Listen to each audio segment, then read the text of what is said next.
राधिका मेरी सकत नहीं, लेकिन नहीं, वो हमारी एक नौकरानी की बेटी है। ठीक समय पे घर के दरवाजे से नहीं आता तो मुझे इतना बड़ा बात मुझे पता नहीं चलता। अरे मैं सोच रही थी कि राधिका मेरी सकत नहीं, लेकिन नहीं, वो हमारी एक नौकरानी की बेटी है। ये बात तूने बता के बिल्कुल अच्छा किया बाबूजी, लेकिन एक बात आप बहुत गलत कर दिए बाबूजी। ये धन दौलत प्रॉपर्टी की आधा हिस्सा की मालकी वो भी हमारी एक नौकरानी की बेटी राधा को न बनिया। ये प्रॉपर्टी की मालकी रेखा, सिर्फ रेखा। साली कमीनी पूछा था, बड़ा सपना देख रही ना, मेरी धन दौलत प्रॉपर्टी पे नरक नहीं। ये प्रॉपर्टी की मालकी Rekha, only Rekha. Oh my God, इस कमीनी राधा के लिए करूं तो करूं क्या?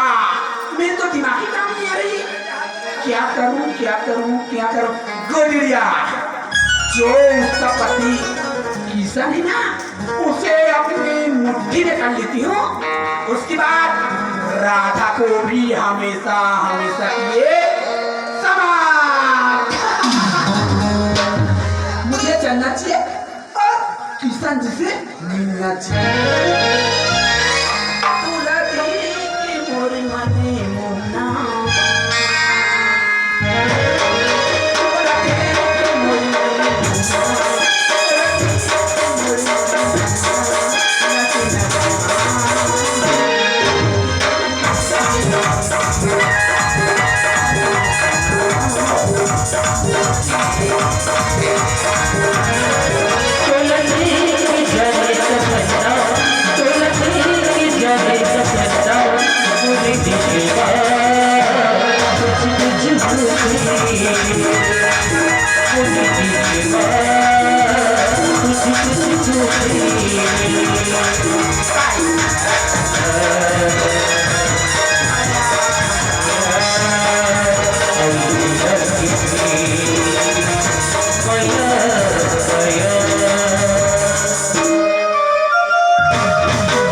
इधर मेरी गाड़ी खराब हो गई, इधर कोई किले भी नहीं है, अब मैं क्या करूं किशन जी?